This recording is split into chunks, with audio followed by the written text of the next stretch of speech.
მამისათა და ძისათა და ძმებისა სულისათა ამენ. დღეს ეკლესია აღასრულებს ხსენებას ღირსთა მამათა იოანე ათონელისა და გაბრიელ ათონელისა.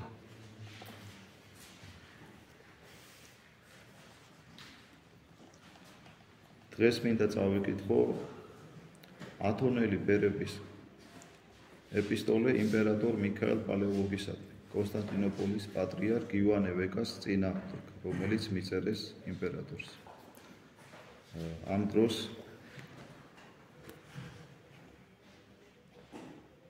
ლათინთა შეწყნარება ხდებოდა იოანე ვეკას მიერ. ამ ყველაფერს ამხელენ ათონელი მამები და ამასთან დაკავშირებით წერენ იმპერატორს წერილს, რომ მან არ დაუშვას ეს ყოველივე. ჩვენც ათონელი მამების მეუღებას გამოვიხმობთ წმიდა იოანესი და გაბრიელისა და შევთხოვთ, რომ დღევანდელ სიტყვაში შეგვეციოს, რადგან დღევანდელობაში შეიძლება გაივლოს პარალელი ამ მოვლენისადმი. როგორც ჩვენ წინა დღეებში აღნიშნეთ, კონსტანტინოპოლში წირვაზე საპატრიარქო წირვაზე, რადგან ბართლომეუს პატრიარქი ესწრებოდა ამ წირვას, იგი აღასრულებდა, როგორც კადრებიდან ჩანდა, მსახურობდა ჩვენი ადგილობრივი ეკლესიის, საქართველოს ეკლესიის წარმომადგენელი პროტოდიაკონი მირი და იქ მოხდა საკმაოდ სამწუხარო ფაქტი. მან მოიხსენია სქიზმატი სრულ მიტროპოლიტი ეპიფანე დუმენკო. ეხლა ჩვენ წერილის კითხვა შევუდგებით, შემდეგ შეიძლება მოკლე კომენტარი გავუკეთოთ პარალელთან დაკავშირებით.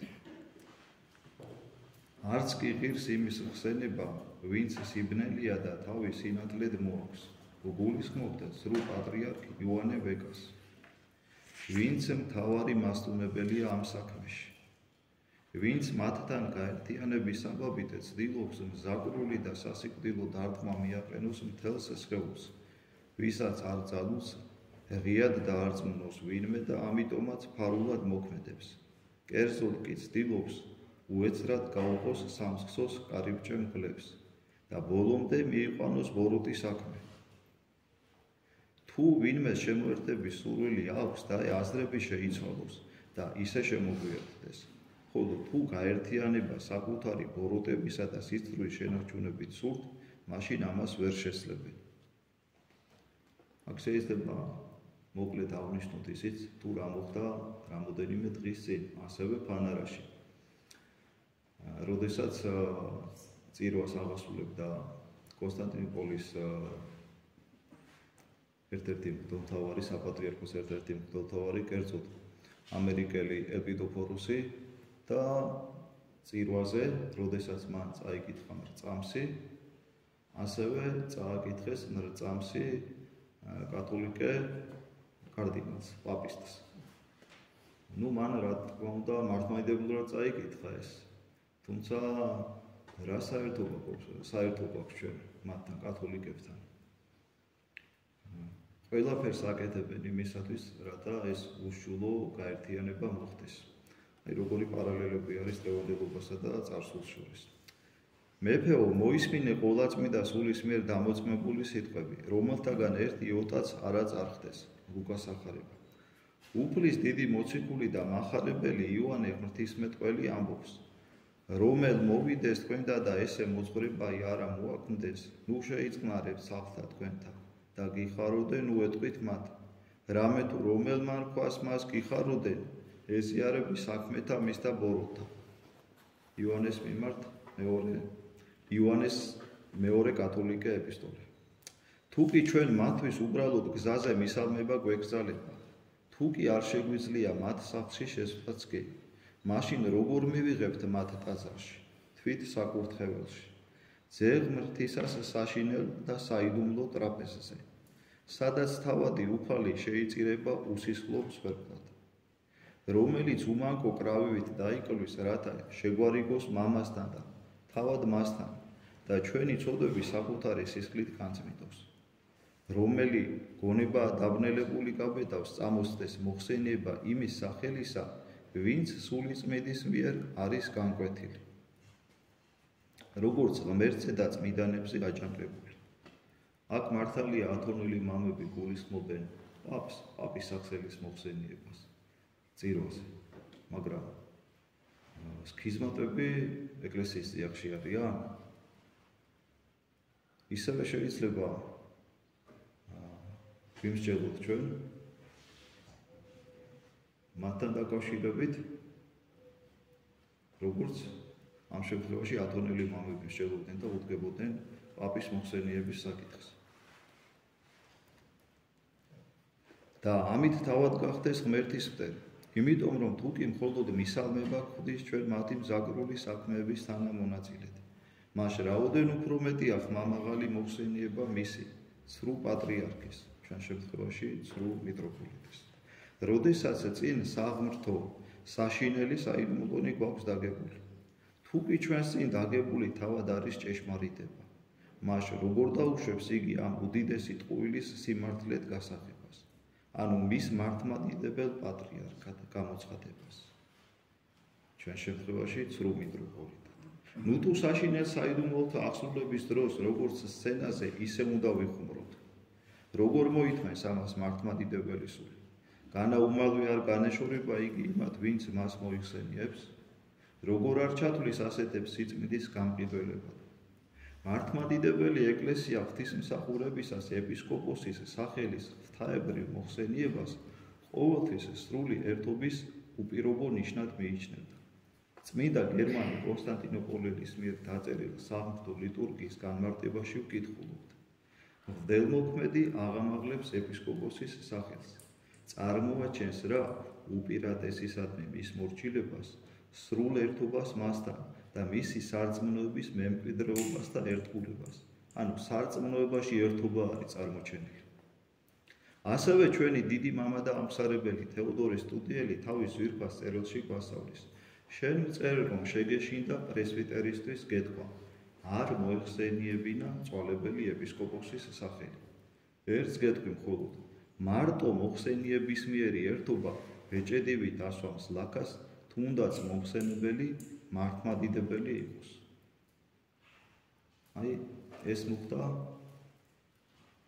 მამა მირიანის მიერ ცრუ მიტროპოლიტი ეპიფანეს მოხსენიების დროს.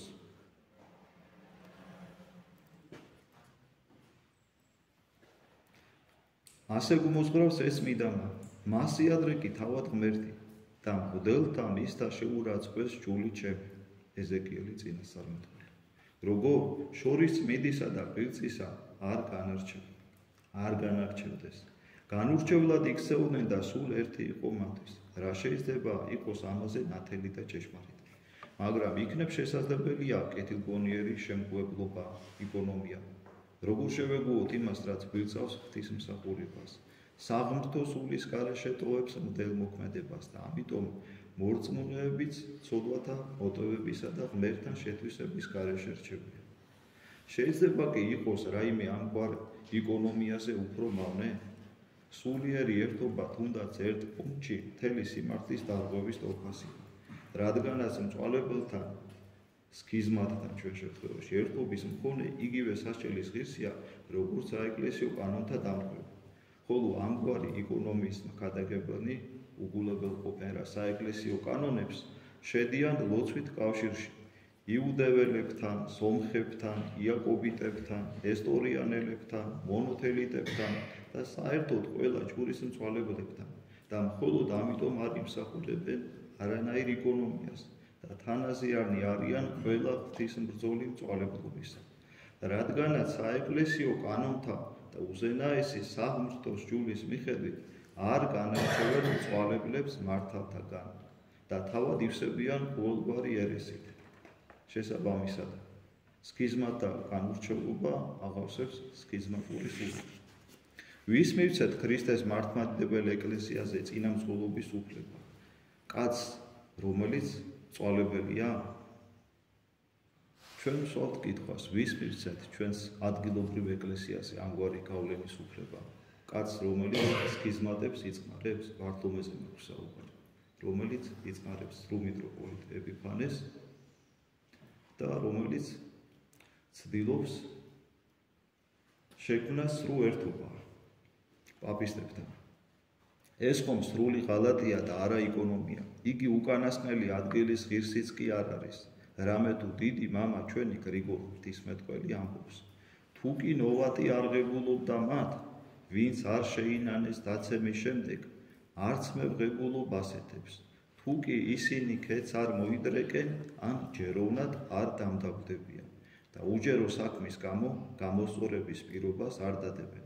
აი მაშინ კი მივიღებ და სათანადო ადგილსაც მივუჩებ. ანუ თუ კი შეინანებენ, მაშინ ჩვენ მივიღებთ მათ, რა თქმა უნდა, როგორც პაპისტებს ეხება ეს, ასევე სქიზმატებს.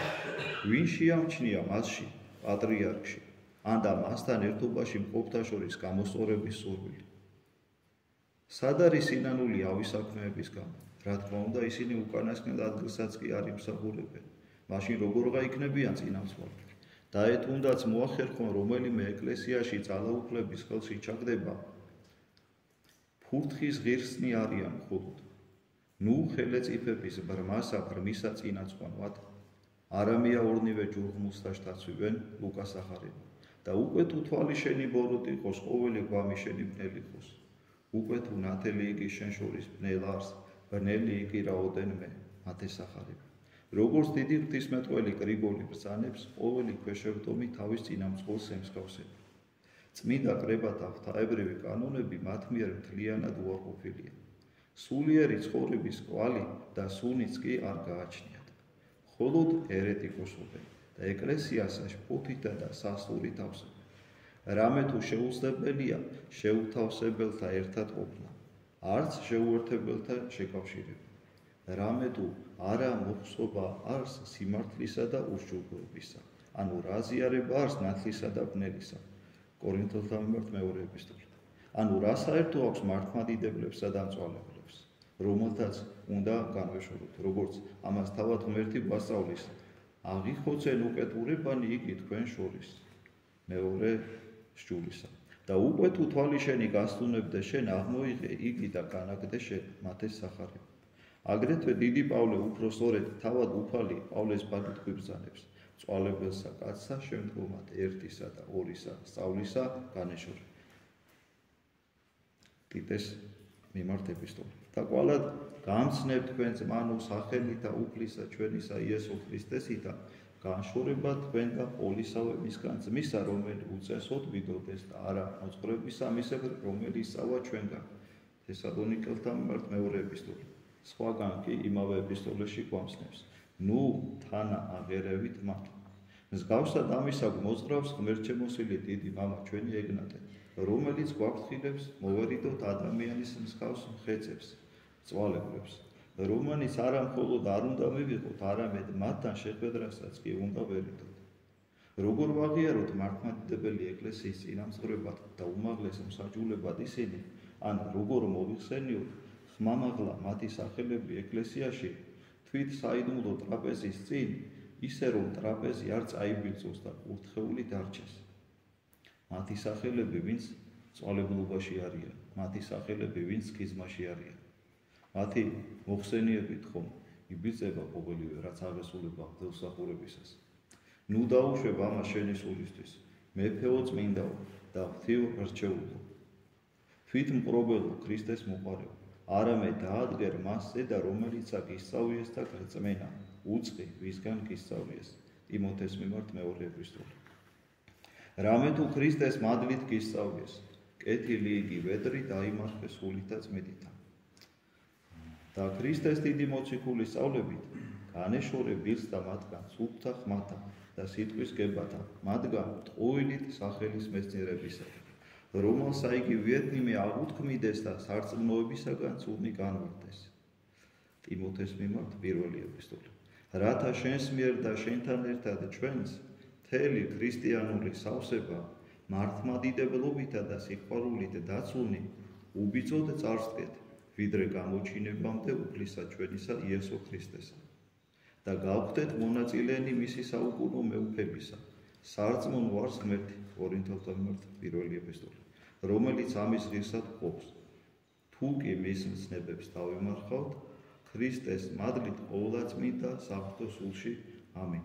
ამ ეპისტოლის ავტორი ათონელი ბერები ლათინებმა მოწყვიტეს ჯვაროსნული ლაშქრობების დროს. ამბავი მათი მარტვილობისა მოცემულია შემდეგ ნაწილებში უკვე გამოცემის. სიტყვა მართლისა სარწმუნოების. ჩვენ რა შეიძლება კიდევ ერთხელ რომ ვთქვათ შემაჭამებელ სიტყვაში. თუმცა ათონელი ბერები წერდნენ პატრიარქ ვეკას მამხილებელ წერილს იმპერატორს და სთხოვდნენ დახმარებას, შემწეობას ამ საქმეში.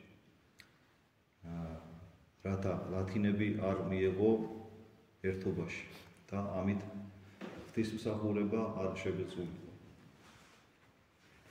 ჩვენ შეიძლება ვიმართოთ ჩვენს მღვდელ მთავრებს, რათა რეაგირება მოახდინონ ამ ფაქტზე. რადგან როდესაც მამა მირიანმა, პროტოდიაკონმა მირიანმა მსახურებაზე, რომელიც აღესრულა პატრიარქ ბართლომეს თანდასწრებით, მოიხსენია სრულ მიტროპოლიტი ეპიფანე, ამით შეიბიძა, რა თქმა უნდა, ის სული, ესე ვთქვათ, რომელიც უნდა მეფობდეს ამ დროს, მეუფებდეს ამ დროს. პატრიარქი ბართლომე შეგნებულად მტრობს მართლმადიდებლობას. მან თავის მორჩილ ეპიფანე დუმენკოსთან ერთად რა მოაწყო უკრაინაში, კარგად ხედავთ ჩვენ. უკრაინაში იდევნება კანონიკური მართლმადიდებელი ეკლესია, რომელსაც ხელმძღვანელობს მიტროპოლიტი ონუფრე, მისი უწმიდესობა.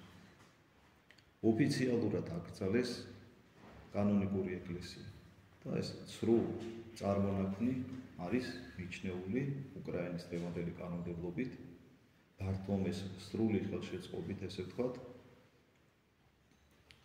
მართლმადიდებელ ეკლესიად და ცდილობს, რომ სხვადასხვა ადგილობრივ ეკლესიებშიც შეიწყნარონ ეპიფანე დუმენკო როგორც ჭეშმარიტი ეპისკოპოსი.